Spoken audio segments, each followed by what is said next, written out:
안녕하십니까, 신태용입니다. 자, 이번 시간부터는 그 외환 전문역 2종의 제3과목인 외환 관련 여신 쪽에 대해서 핵심 요약 자료 그리고 문제풀이를 저하고 진행을 해 보실 텐데요. 외환 전문역 2종 그 자격시험의 외환 관련 여신 쪽은 총 문제가 20점이 배정이 되어 있고요. 그리고 문항도 20문항이 출제가 됩니다. 그런데 과목이 좀 많아요. 외환 관련 여신을 구성하고 있는 주요 과목 5가지는 뭐냐면, 첫 번째, 무역금융, 그리고 두 번째, 내국신용장과 구매확인서, 그리고 세 번째, 무역보험제도 하고요. 외화대출이 있고요. 그 다음 네 번째, 외화지급보증, 그리고 마지막으로, 외국환 회계가 여기에 포함이 됩니다. 과목의 그 출제 문항의 비중은 좀 적지만 여러 과목이 여기 포함이 되어 있기 때문에 각 과목별로 중요한 포인트가 뭔지를 잘 이해하시고 또 문제풀이만 보실 게 아니고 해설까지 같이 학습을 해 주시면 좋은 결과가 있을 거라고 생각을 합니다. 자, 그러면 시작을 한번 해보도록 하겠습니다. 자, 첫 번째 과목이 무역금융이고요. 외환 관련 여신 시험 중에서는 무역금융 쪽의 출제 빈도가 상당히 높다고 할 수 있죠. 페이지 수는 그렇게 많지는 않아요. 한국은행 규정의 근거를 두고 있는데, 한국은행의 금융중개 지원 대출 관련 무역금융 지원 프로그램 운용 세칙 및 동하위 규정인 운용 절차에 근거해서 여신 지원이 이루어지고 있는 제도입니다. 그래서 한국은행 규정이 또 교재 안에 또 따로 들어가 있고 하기 때문에 교재 분량이 그렇게 많지는 않은데 과거로부터 지금까지 이 무역금융 과목은 출제 빈도가 상당히 높은 쪽이고 또 본 자격시험을 준비하시는 분들께서는 반드시 유의하시고 이 부분만큼은 잊지 마셔야 된다라고 하는 부분이 있기 때문에 제가 말씀을 드릴 때 그 부분은 잘 체크를 해 놓으셨다가 그리고 시험 준비를 하실 때 같이 준비를 해 주시면 좋겠습니다.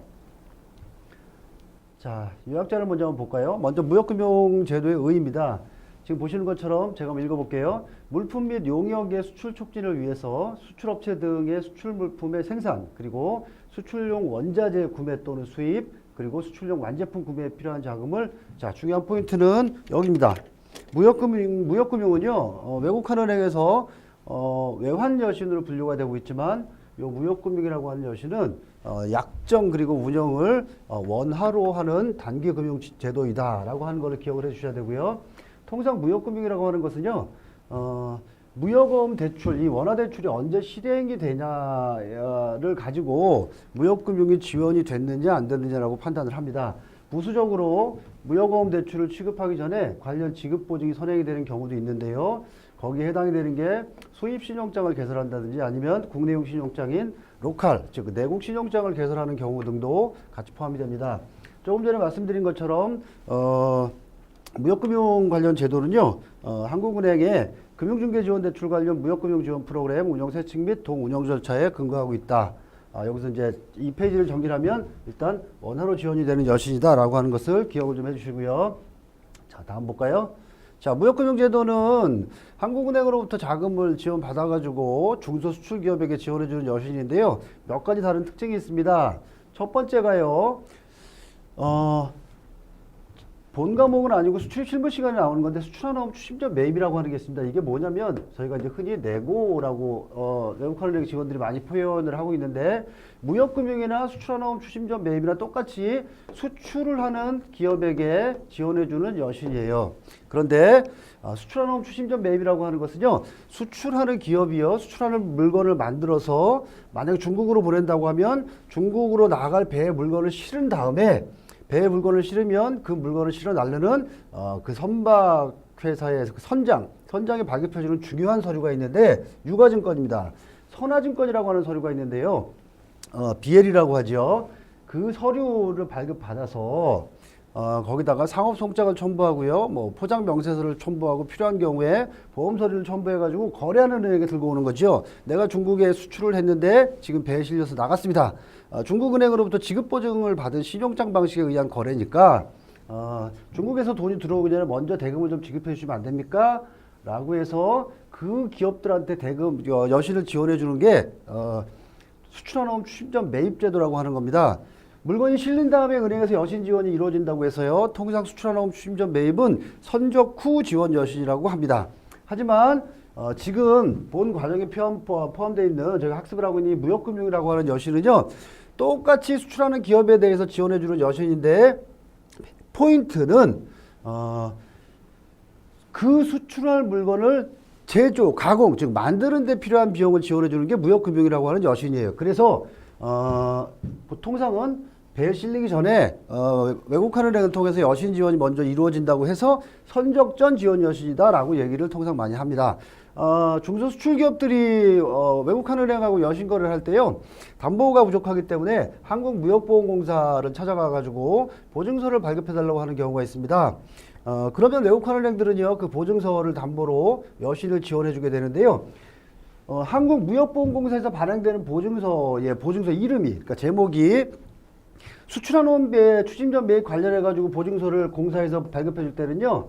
제목이 이래요. 수출 신용보증이라고 되어 있고요. 괄호 열고 선적 후라고 표시를 합니다.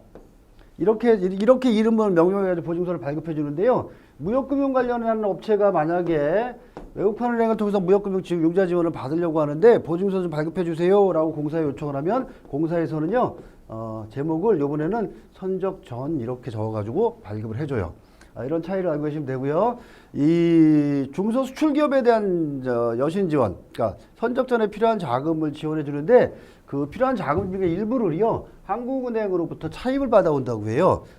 이게 바로 금융중개지원 대출이라고 하는 건데요. 한국은행으로부터 낮은 금리로, 즉 저금리로 외국하는은행에서 돈을 빌려온 돈을 수출 중소기업에게 지원을 해주는 겁니다. 그래서 한국은행을 통한 자금 지원이 이루어지고 있는 여신이다. 또 중요한 특징이 하나가 있는데요. 필요한 자금이 만약 1억 원이다 아니면 10억 원이다 그러면 한꺼번에 다 지원해 주는 것이 아니고 한국은행의 규정에 근거해서 생산 단계별 그리고 자금 소요 시기별로 끊어서 단계별로 나누어서 자금 지원을 해준다라고 하는 특징도 있고요. 그리고 두 번째 과목인 내국신용장 제도라고 하는 게 있는데 로카렛이라고 해요. 국내용 신용장. 이 내국신용장 제도를 포함해서 운영하는 제도이다라고 알고 계시면 되고요. 나머지 뭐 사후관리 제도를 운영을 해야 되고 그 다음에 융자 취급은행은 외국한은행으로 제한이 된다라고 하는 것도 이 무역금융 제도의 특징이라고 할 수 있겠습니다. 자, 무역금융 융자 수혜를 받을 수 있는 대상 기업은 어떻게 되는가? 일단 수출이라고 하는 게 저희 머릿속에 있어야 되겠지요. 자, 볼까요 한번? 수출 계약서 여기에는요 수출 신용장 여기 보이네요 지금 통틀어서 수출 계약서라고 한 것이고 수출 신용장 LC라고 하죠. 그 다음에 뭐 JDP 같은 거 수출 계약서 뭐 등등등 이러한 것에 의해서 물품 건설 용역을 수출하거나 국내 공급하고자 하는 기업이 해당이 되고요. 그 다음에 두 번째가 중요한 건데요. 무역금융은 수출하는 기업에 대한 지원 여신이잖아요. 그럼 이 업체가 수출한다라고 하는 것을 외국하는은행에서 확인을 해야 되는데 어떻게 하냐면 내 이름으로 직접 수출하는 기업만이 해당이 되는 것은 아니고요. 여기다가 별표. 내 이름으로 직접 수출은 안 해도 내가 만든 물건을 국내 어느 기업한테 공급해서 그 공급받은 기업을 통해서 수출이 이어진다면 나 역시도 수출에 기여했다 이겁니다. 그래서 딱 두 가지가 있어요. 국내 공급기업에는 요거 딱 두 개 기억하십시오. 내국 신용장을 받고 국내 공급하는 기업 그리고 국내 확인서를 받고 수출하는 기업한테 내가 국내에서 공급해주는 기업 이러한 기업도 이거를 흔히 저희가 국내 공급기업이라고 얘기를 해요. 내 이름으로 수출을 안 해도 내가 만든 물건을 수출하는 국내에 있는 회사한테 납품, 즉 공급을 해주고 그 업체를 통해서 수출이 이루어진다면 결국은 내가 만든 물건이 수출에 기여해줬다 이런 얘기거든요. 그래서 이러한 두 가지, 딱 요거 두 개요. 로컬, 그 다음에 구매하기서에 의해서 국내에 공급하는 기업도 융자 대상 기업에 포함을 시켜주고요. 나머지 뭐 다 있습니다. 그리고 이러이러한 그 위에 있는 실적을 보유한 기업도 융자 대상에 포함이 된다. 그리고 나머지는 같이 봐주시면 좋겠습니다. 자, 네 번째요. 무역금융 융자 수혜를 받을 수 없는 기업도 있어요. 어떤 기업이냐면요. 학습하시는 분들 여기 별표 3개요. 무역거래 방식에 보면 중개무역이라고 하는 게 있습니다. 여기 지금 여운이 없으니까 제가 좀 적을 수가 없는데 중개라는 게 있고요. 그 다음에 지금 여러분 보고 계시는 거, 그 다음에 중개라는 게 있어요. 중개무역이라는 게 있는데 요 중개무역이 아니고 중개무역을 얘기하는 거거든요. 중개, 이거는 뭐냐면요. 흔히 생각하시면은 공인중개에서 생각하시면 돼요. 양 당사자가 거래를 하는데 내가 중간에 끼어들어가지고 소개만 시켜주는 겁니다. 그 다음에 커미션을 취하는 거죠. 중개 수수료. 그런 무역거래 방식이 중개무역인데 반해서 중개라고 하는 거는요. 만약에 중국에서 미국으로 수출하는데 다이렉트 수출하는 게 아니고 내가 무역거래 당사자로 직접 들어가는 겁니다. 그러니까 내가 내 이름으로 중국에서 물건을 수입해가지고 거기다가 일정 금액의 마진을 더해서 미국으로 수출하는 거예요. 이게 바로 중개무역이라고 하는 겁니다. 물품은 국내로 들어오지 않죠. 중국에서 미국으로 바로 가지만 내가 중국에서 쉽게 얘기하면 100원을 주고 수입해가지고 미국 친구들한테 130원에 수출을 하는 거죠. 그리고 나는 30원만큼의 중개 차익을 취득을 하는 겁니다. 이러한 중개무역 방식 수출 기업은요, 제가 별표를 3개 치라고 하는 데는 이유가 있어요. 쉽게 얘기해서 하늘이 두 쪽이라도 무역금융 융자 수혜 대상하고는 관계가 없어요. 중개무역은 무조건 안 됩니다. 무조건. 중개무역자가 나오면 그거는 무조건 제외라고 생각하시면 돼요. 요 중개무역이 안 되는 이유는요, 제가 요 다음 페이지에서 다시 말씀드릴 거예요. 정의를 내리면 국산 원자재나 완제품 수출이 아닌 경우에는 제외한다라고 하는데 중개무역이 무역금융 융자 대상에서 제외되는 이유는 다음에 용도별 금융 중에서 완제품 자금이라는 걸 설명하다 보면 좀 더 구체적으로 나옵니다. 지금 여기에서는 지금 여러분들 제가 별표 3개 치라고 한 것처럼 중개무역 방식 수출 기업은 무조건 융자 수혜 대상에서 제외가 된다라고 하는 거는 핵심 팩트입니다.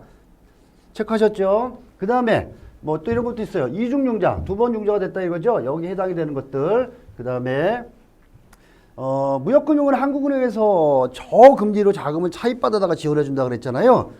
그런데 힘세고 기업 거래, 기업 규모가 좀 큰 기업들은 그거 한국은행에서 저리자금, 일부 자금 지원 안 해줘도 충분히 회사 운영하는데 문제가 없다라고 본 것 같아요. 그래서 주채무 계열 소속 기업체거나 이런 기업들한테는요, 한국은행 차입 대상에서 제외를 합니다. 그러니까 저금리 자금을 지원해주는 대상에서 제외가 돼요. 그러니까 무역금융 자체를 못 쓴다는 게 아니고 한국은행으로부터의 차입 자금은 지원받을 수 없다 이런 얘기예요.